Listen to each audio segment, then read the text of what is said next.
అందరికీ ప్రభు అయినటువంటి యేసుక్రీస్తు నామములో 2026వ సంవత్సరపు శుభములు తెలియపరుస్తూ ఉంటున్నాను. Wish happy 2026.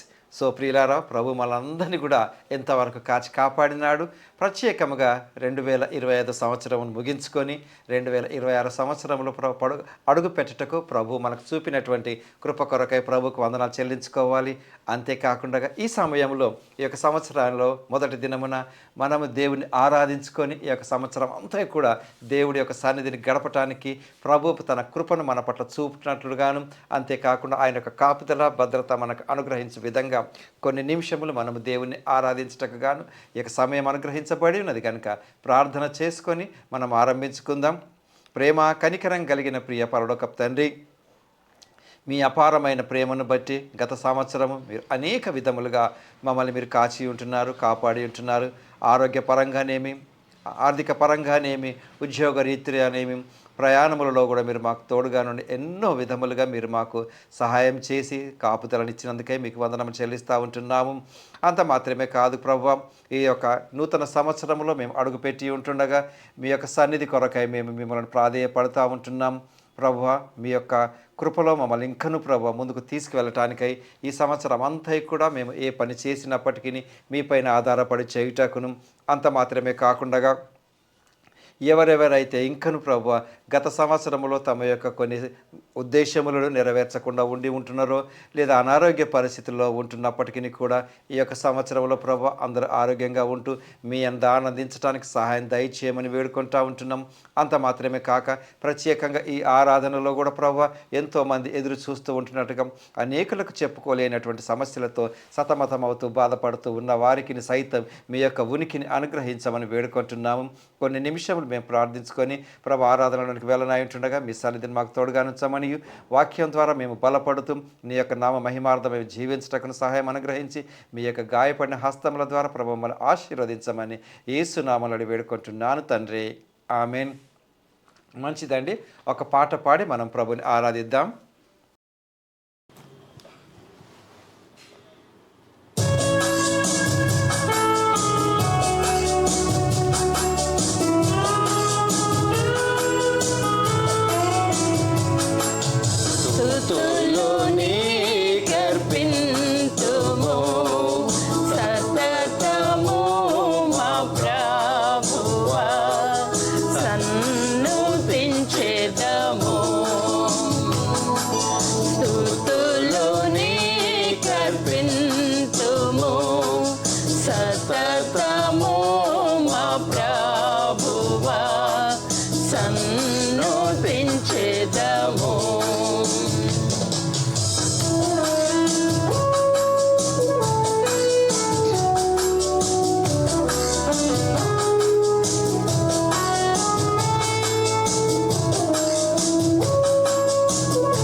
మంచిదండి. పాట పాడి మనం ప్రభుని ఆరాధించి ఉంటున్నాము కనుక లేఖన భాగములలో దేవుడి యొక్క వాగ్దానాలు తప్పకుండా నెరవేరుతాయి. మనకిచ్చినటువంటి వాగ్దానాలను నెరవేర్చే దేవుడు మనకుంటున్నాడు. ఒకవేళ మీరు కనుక 2025లో నేను అనుకున్నవన్నీ జరగలేదు అని అనుకున్నప్పటికీ ప్రభు యొక్క ప్రణాళికలు, దేవుడి యొక్క ప్రణాళికలు మనకంత సులువుగా అర్థం కావు. వాక్యం చదివినప్పుడు మనకు కలిగేటటువంటి నెమ్మది అనేక రకాలుగా ఉంటుంది. కానీ కొన్ని సందర్భాలలో మానవుడిగా మనం కృంగిపోయి, అంటే నేను ఆశించింది నెరవేరినప్పుడు నేను కృంగిపోతూ నా బలహీనతను ఒక్కొక్కసారి దేవుడి పైన చూపి దేవుడు ఎందుకు ఇలా చేశాడు అని అనుకుంటుంటామండి. కానీ ఫ్రెండ్స్, ఈ యొక్క 2026 సంవత్సరంలో దేవుడి యొక్క కాపుదల మనకు ఏ రకంగా ఉంటుంది అని కొన్ని కనుక చూసినట్లయితే, గలతీలకు రాసినటువంటి పత్రిక 5వ అధ్యాయం అపోస్తలుడైన పౌలు గలతీ సంఘానికి రాసినటువంటి ఈ యొక్క పత్రిక 5వ అధ్యాయం 1వ వచనం. ఈ స్వాతంత్ర్యం అనుగ్రహించి క్రీస్తు మనలను స్వతంత్రులనుగా చేసి ఉన్నాడు కాబట్టి మీరు స్థిరముగా నిలిచి మరల దాస్యమను కాడి కింద చిక్కుకొనకుడి. ఏమంటున్నాడంటే ఫ్రెండ్స్, మనల్ని పాప బంధకముల నుంచి దేవుడు విడుదల చేసి ఉంటున్నాడు.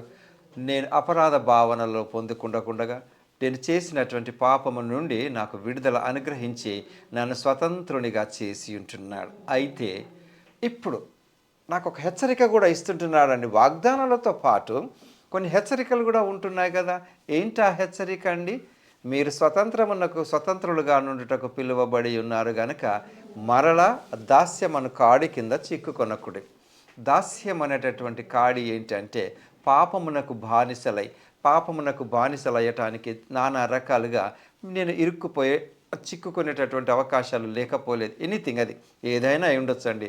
ఏదైనా ఒక అడిక్షన్ కిందికి కనుక ఉన్నప్పుడు, సోమరితనమైనప్పుడు, అంటే అపవాది చేత జరిగించే ప్రతి క్రియ కూడా ఒక కాడికి దాస్యం కిందికి. అంటే నేను నాలో అంతరంగంలో, అంటే నా మనసులో ఒక పనిని, అంటే యథార్థమైనటువంటి పని కాకుండా లేకుండా వాక్యానికి విరుద్ధమైన ఏదైనటువంటి పనిని పదే పదే చేయటానికి నా మనస్సు ప్రోత్సహిస్తూ ఉంటుంది, పురికొల్పుతూ ఉంటున్నది.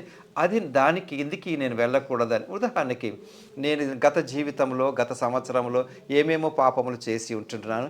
వాటి నుంచి నన్ను దేవుడు విముక్తి చేసినాడు, విడుదల చేసినాడు. నాకు మారు మనస్సు దయచేసి నూతన జీవితం జీవించడానికి ప్రభు మనందరికి ఇచ్చినటువంటి కృప ఉంది. అయితే నేను స్వతంత్రుడిగా చేయబడ్డాను. ఏంటి? ఇంతకుముందు నాకున్నటువంటి ఆ పాప బంధకముల కింద నుంచి, ఆ యొక్క గొలుసుల నుండి నాకు విడుదల అనుగ్రహించి ఉంటున్నాడు. ఇప్పుడు నూతన సంవత్సరంలో మనం ప్రవేశించినప్పుడు, నూతనంలో మనం అందరం కొత్తగా ఉండి ఏదేదో చాలా రకమైన ఈ రకంగా చేయాలి, ఆ రకంగా చేయాలి అని మనం అనుకుంటూ ఉంటుంటాం. కానీ వాక్యము ఈరోజు నాతో మాట్లాడుతూ ఉంటుంది, మనకు హెచ్చరిస్తుంది, మనకు సలహా ఇస్తుంది, మనకు ప్రేమతో మాట్లాడుతూ చెప్పేది ఏంటంటే, తిరిగి మీరు దాస్యమను కాడి కిందికి వెళ్ళకండి. ఫ్రెండ్స్, జాగ్రత్త పడాలి అండి.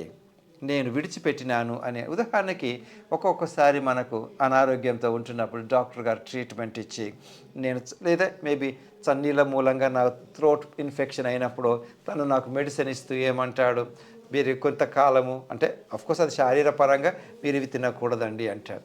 టోటల్గా మీ లైఫ్లో కొన్ని మానేయండి అంటాడు.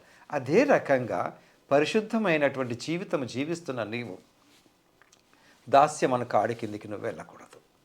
అవి ఏంటి అన్నది మేబీ ఎనీథింగ్ అండి. ఏదైనటువంటి వ్యసనాక్రాంతుడుగా, ఉదాహరణకి, అంటే అది నీతి కలిగినది కాకుండా దేవుడి వాక్యానికి విరుద్ధంగా ఉన్నది ఏదైనా కూడా అది వ్యసనంగా మారడానికి అవకాశం ఉంటుంది. ఎనీథింగ్. కాబట్టి నీవు తీసుకోవాల్సినటువంటి నిర్ణయం ఏంటంటే, ప్రభు మనకిస్తున్నటువంటిది ఈ స్వాతంత్ర్యమును అనుగ్రహించి క్రీస్తు మనలను స్వతంత్రులుగా చేసి ఉన్నాడు కాబట్టి మీరు స్థిరముగా నిలిచి మరల దాస్యమను కాడి కింద చిక్కుకొనకుడి. అంతే. చూడండి, కాబట్టి మీరు ఏ రకంగా ఉంటున్నారు? 5వ వచనం. ఏలయనగా మనము విశ్వాసము గలవారమై నీతి కలుగునను నిరీక్షణ సఫలమగునని ఆత్మ ద్వారా ఎదురు చూచుచున్నాము. ఏమండి, మనకంతా కూడా ఆత్మయందు ఎక్కువగా అత్యధికముగా మనం ఆనందించటానికి మనము విశ్వాసము గలవారమై నీతి కలుగునను నిరీక్షణ సఫలమగు ఆత్మ.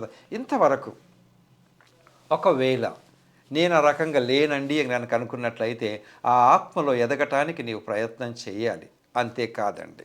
సో దీనికి దేవుడు మనకిస్తున్నటువంటి ఒక వాగ్దానకరమైనటువంటి వాక్యం ఏంటంటే ఇర్మియా 29:11 కనుక మనం చూసినట్లయితే, ఇర్మియా గ్రంథము 29:11 కనుక చూసినట్లయితే, ఇదిగో నేను మిమ్మల్ని గూర్చి ఉద్దేశించిన సంగతులను నేను ఎరుగుదును. ఇదొక వాగ్దానంగా మాట్లాడుతున్నాడు ప్రతి ఒక్కరి గురించి.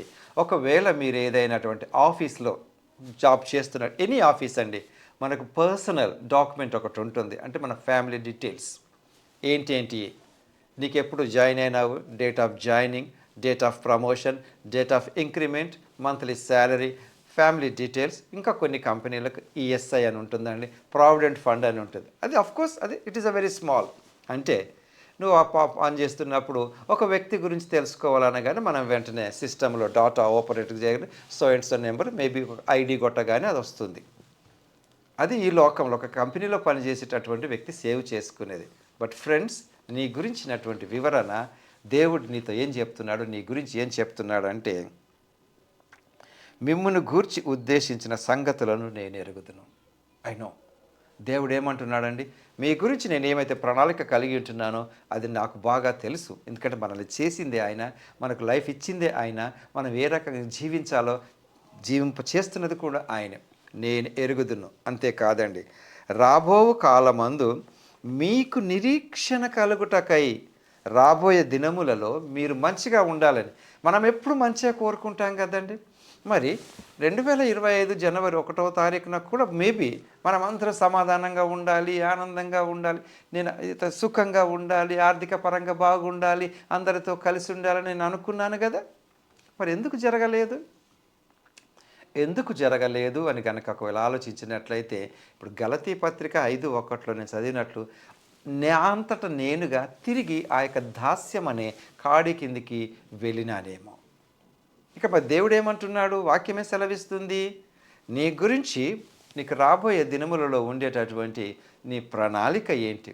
అప్పుడప్పుడు మనం పని చేసేటటువంటి ఆఫీసులలో, కంపెనీలలో కూడా, అంటే మేనేజ్మెంట్తో మనం క్లోజ్గా ఉన్నప్పుడు, లేదా మన పక్కకు ఉన్నటువంటి వ్యక్తి మేబీ ఒకవేళ అడ్మినిస్ట్రేషన్లో ఉండి మన డాక్యుమెంట్స్ అన్ని మెయింటైన్ చేస్తున్నప్పుడు ఆయన మనతో కూడా అంటాడు, నీకు నెక్స్ట్ ఇయర్ బాస్ మంచి ప్లాన్ కలిగి ఉన్నాడు, he wanted to give a good post అని చెప్తా ఉంటుంటాడు కదండి. ఆ రకంగా అంటే అఫ్కోర్స్ అది వరల్డ్కి సంబంధించి చిన్నది. ఇక్కడ దేవుడు ఏమంటున్నాడు, వాక్యం ఏం సెలవిస్తుంది, ఇర్మియా ప్రవక్త మనతో ఏమని అంటున్నాడు, ఇది ఎప్పుడో ప్రవచింపబడింది కదా. మీకు నిరీక్షణ కలుగునట్లుగా అవి సమాధానకరమైన ఉద్దేశములే కానీ హానికరమైనవి కావు. ఫ్రెండ్స్, నువ్వు ధైర్యం తెచ్చుకోవటానికి, ముందుకెళ్ళటం కొరకు నీకు దేవుడు చెప్తున్నటువంటి విషయమేమి, అవి సమాధానకరములైనవే కానీ హానికరములైనవి కావు. ఎనీథింగ్ అండి, నీ వయసును బట్టి నీకు మేబీ ఉద్యోగం కొరకు ఎదురు చూస్తున్న వాళ్ళు అయి ఉండొచ్చు, సమాధానం పొందుకుంటావంటున్నాడు. వివాహాల కొరకు ఎదురు చూస్తున్న వారి కొరకు వివాహం జరుగుతుంది అని ఉండొచ్చు. లేదు, ఏదో ఒకటి నీ మదిలో ఉండేటటువంటి ఒక తలంపు, ఒక ఉద్దేశము ఏదైతే ఉందో అది దేవుని ప్రణాళికతో గనక తూగినట్లయితే నీకు సమాధానం కలుగుతుంది. హానికరంగా దేవుడు ఎప్పుడూ చేయడు. కాబట్టి ప్రియులారా, ఈ యొక్క సంవత్సరంలో మొదటి దినాన్ని మనము దేవుడి యొక్క వాగ్దానముల ద్వారా దేవుడి యొక్క సంపూర్ణ ఉద్దేశములను సమాధానంగా పొందుకోవటం కొరకు ఈరోజు మనం దేవుని ఆరాధించడానికి మనం కూడుకొని ఉన్నాము కనుక ఆనందంతో రానున్న దినములలో ఈ దేవుడు నాకు ఏం చేసినా కూడా మంచిదిగా సమాధానకరంగానే ఉంటాడు, అది వాగ్దానం ఇస్తుంది. కానీ ఆ రకంగా దేవుడు నాకు ఇచ్చినప్పుడు కూడా మరి ఈ గలతీ పత్రికలో పౌలు గారు ఏం జ్ఞాపకం చేస్తున్నారు, దేవుడు అలా అన్నాడు కదా నేను చేసుకునేటటువంటి పనులు చేసుకుంటానని కాదండి. అంతేకాదు ప్రియులారా, ఈ యొక్క కీర్తనలో కూడా 116వ కీర్తనలో కనుక మనం చూసినట్లయితే, 116వ కీర్తన చూసినట్లయితే ఇక్కడ మరి మనం చేయాల్సింది ఏంటి, 14వ వచనం, యెహోవాకు నా మొక్కుబళ్ళు చెల్లించెదను, ఆయన ప్రజలందరి ఎదుటనే చెల్లించెదను. ఇదేంటండి, ఇక్కడ నీవు అంటే 2025లో నేను ఎలా ఉన్నానో ఓకే ఆలోచించుకుంటే ఎవరిది వాళ్ళకి బాగా తెలుసు. కాబట్టి ఇక్కడ నుంచి నువ్వు చేయాల్సిన పని కూడా దేవుడు చెప్తున్నాడు కదా, వాక్యం సెలవిస్తుంది కదా.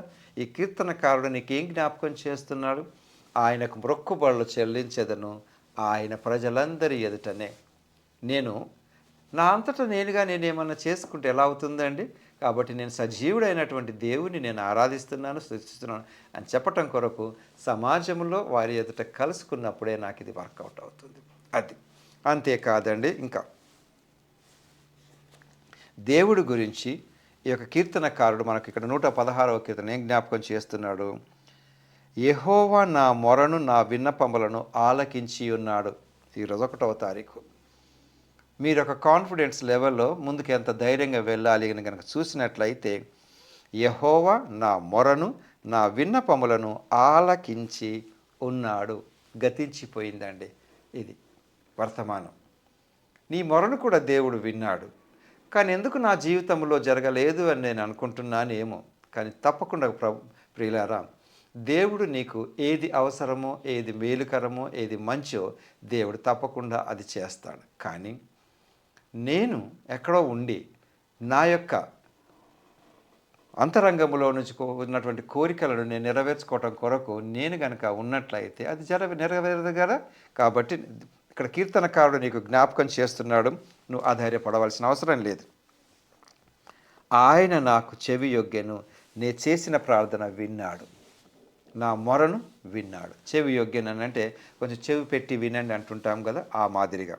అంతేకాదు, కావున నా జీవిత కాలమంతయు నేను ఆయనకు మొర్రపెట్టుదును. అయిపోయిందండి, అడగగానే ఇచ్చేసినారు, విడిచిపెట్టడం కాదు. నేనెంతకాలం బ్రతికినను ఆయనకు నేను మొర్రపెడుతున్నా. దేవా, తండ్రి, ప్రభువా మనం అంటూ ఉంటుంటాం కదా. కాబట్టి నీ యొక్క మొర నీ ప్రయాణంలోనేమి, నువ్వు భోంచేసేటప్పుడేమి, నీ యొక్క రాకపోకలయ్యందేమి, నువ్వు ఆయనను స్తుతించటానికి, ఆయన ఆరాధించటానికి నేను నేర్చుకొని ఉంటున్నప్పుడు తప్పకుండా దేవుడు నీకు, నాకు, ఈ లోకంలో ఉన్న ప్రజలందరి నిమిత్తమై ఆయన ఏమేమి పనులు చేసి ఉన్నాడో అవన్నీ తప్పకుండా నెరవేరుస్తాడు. అంత మాత్రమే కాదు, వాటిని నువ్వు పొందుకోవటానికి కూడా దేవుడు ప్రతి విధమైన ఏర్పాటు చేస్తాడు. కాబట్టి వాక్యం ఇచ్చిన ప్రతి ఒక్కరు కూడా నూతన సంవత్సరంలో 2026లో మనం గత రాత్రి అంటే మెలకువ కలిగి యొక్క ప్రార్థనాపూర్వకంగా ఈ యొక్క నూతన సంవత్సరం అంటే నేను మెలకువగా దేవుని ఆరాధిస్తూ మందిరంలో గడపాలి అని అనుకున్నాము, మందిరంలో గడిపినాము. అదే రకంగా ఈ సంవత్సరం అంతా కూడా ఉండటానికి ప్రియులారా, నాకు అవకాశాలు ఇహలోకములో నుంచి నాలో ఆశలు పురికొల్పుతూ దేవునికి దూరం చేయటానికి ఎన్నో రకాలుగా అపవాది అన్నవాడు ప్రయత్నం చేస్తాడు. కానీ నీకై నువ్వుగా దేవుడి సన్నిధిలో గడపటానికి అంటే ప్రతి ఆదివారం నీవు రావస్తావు, మందిరంలో ఆరాధన చేసుకుంటావు. అంత మాత్రమే కాదు, నీ ఉన్న చోటులో కూడా నువ్వు ఎక్కడంటే అక్కడ నువ్వు దేవుని ఆరాధించడానికి నేర్చుకొని, నీ ఆఫీస్ వేళలు అయి ఉండొచ్చు, అంతరాయాలు ఉంటాయండి. లేదా నువ్వు పబ్లిక్ హోటల్లో భోజనం చేస్తూ ఉంటుండొచ్చు, అక్కడ కూడా నీ ప్రార్థన ద్వారా దేవుని స్తుతించవచ్చు. నువ్వు మార్కెట్కి వెళ్తూ ఉన్నప్పుడు నీ ప్రయాణంలో కూడా దేవుని స్తుతిస్తూ ఉంటుండొచ్చు. కాబట్టి ఈ యొక్క సంవత్సరంలో ఇప్పటి వరకు దేవుడు నేను ఏదో రకంగా ఆశీర్వదించి ఉన్నాడు. లేదు నేను అవి పొందుకోలేదు అని ప్రతి ఒక్కరికి అందరికీ ఒకే మాదిరిగా ఉండాలని రూల్ ఏమీ లేదు. కాబట్టి నేను పొందుకున్న ఆశీర్వాదం మీరు పొందుకొని ఉండకపోవచ్చు, మీరు పొందుకున్నది నేను పొందుకొని ఉండకపోవచ్చు. ఏది ఏమైనా ప్రభు మనకిచ్చినటువంటి ఆశీర్వాదములను బట్టి ఇప్పటి వరకు కాచి కాపాడినాడు. ఈ సంవత్సర మందులో కూడా ఆయన సన్నిధిని మనకు తోడుగా ఉంచున్నట్లు తప్పకుండా ఆయనను మనం స్తుతిస్తూ ఆయన మనకు సమాధానకరములైనవే ఉంచినాడు, కానీ హానికరములైనవి కావు. ఆ వాగ్దానముతో ధైర్యంగా ఈ సంవత్సరం అంతయు దేవుని స్తుతిస్తూ దేవుని కృపను పొందుకునే కృప దేవుడు మనందరికీ దయచేయనుగాక. ఆమెన్. ప్రార్థించుకుందాం. ప్రేమ కనికరము కలిగిన ప్రియ పరలోకపు తండ్రి, మరొకసారి మీ సన్నిధానములో ప్రభువా మేము వాక్యం విన్నాము, బలపరచడానికి మీరు మాకు సహాయం చేసినారు. వాక్యం విన్న ప్రతి ఒక్కరిలో ప్రభువా మీ యొక్క ఉనికిని తెలుసుకొనుటకును, మీ యొక్క ఉద్దేశములు సమాధానకరములే కానీ హానికరములు కాదు అని వారు తెలుసుకొనుటకు సహాయం చేయండి. నిరీక్షణ కలిగిన వారై దాస్యం అనే కాడి కిందికి వెళ్లకుండా ముందుకు వెళ్ళటానికి కృప చూపించండి. కుటుంబంలో ప్రభువా యవన బిడ్డలు, చంటి పిల్లలు, పెద్దవారు, వృద్ధులు ఎవరున్నప్పటికీ అందరం సమాధానముగా మీ వైపు చూస్తూ ముందు వెళ్ళడానికి కృప చూపించండి.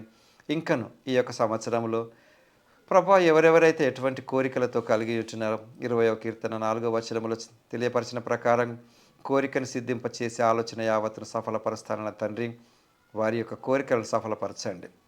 వారి యొక్క ఉద్దేశములలో ప్రభువా, వారి మార్గములలో మీరు నడిపించండి. ఎందుకంటే మీరు నడిపించే మార్గంలో నడిచిన వారికి ఏ హానియు జరగదు. కనుక ప్రతి ఒక్కరితో మీరు తోడుగా నుండి మంచి ఆరోగ్యం అనుగ్రహించి, ఆర్థిక పరిస్థితులలో కూడా చక్కబెట్టి, ఆనందంతో గడుపుతూ మీ యొక్క మందిర ఆవరణంలో ఎల్లప్పుడూ మిమ్మల్ని స్తుతించే కృప మా అందరికి దయచేయమని, వాక్యం విన్న ప్రతి ఒక్కరిలో కూడా ప్రభువా మీ ఉనికిని పొందుకొని సమాధానం కలిగి జీవించే కృప అనుగ్రహించమని, సమస్త ఘనత మహిమలు మీకే చెల్లిస్తూ యేసు నామములో అడిగి వేడుకుంటున్నాను తండ్రి. ఆమేన్. మంచిదండి. మరొకసారి మీ అందరికీ కూడా 2026 సంవత్సరపు శుభములు తెలియపరుస్తూ తిరిగి కలుసుకొని పర్యంతం ప్రభు కృప మనకు తోడైండును గాక. ఆమేన్.